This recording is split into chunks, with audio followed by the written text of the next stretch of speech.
Why wage cuts are good for aggregate demand. Krugman's repeating his argument that wage cuts are individually rational, but collectively irrational. Many workers are accepting pay cuts in order to save jobs.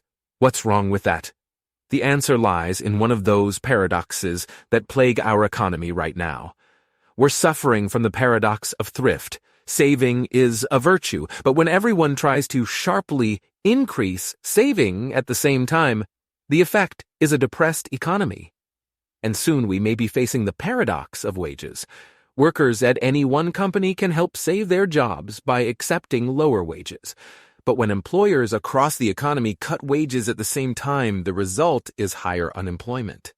If you're really anti-Krugman, you might think he's saying that wage cuts reduce labor income, which reduces aggregate demand.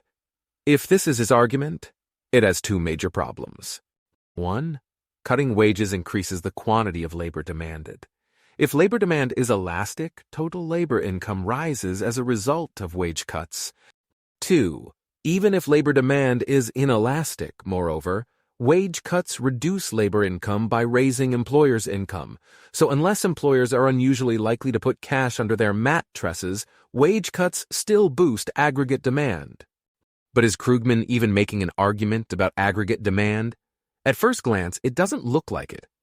Here's how the paradox works.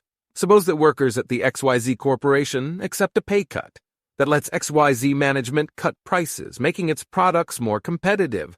Sales rise and more workers can keep their jobs.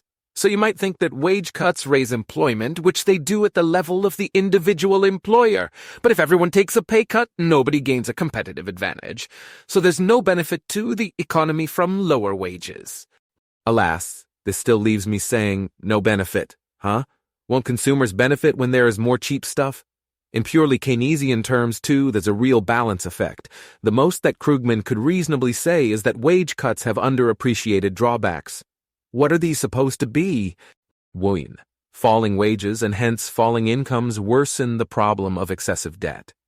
Now Krugman really does seem to blithely assume that reducing wages reduces aggregate demand. And I have to respond. Do falling wages worsen the problem more than higher unemployment due to wage rigidity? 2.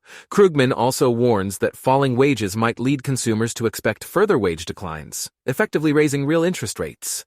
And a rise in the effective interest rate is the last thing this economy needs. I grant that this might happen if wage cuts continued for a long time, and could conceivably be bad if it happened, but for now, this is paranoia. It's also worth pointing out that in a standard new Keynesian textbook model, higher inflationary expectations reduce aggregate supply and worsen the inflation-unemployment trade-off.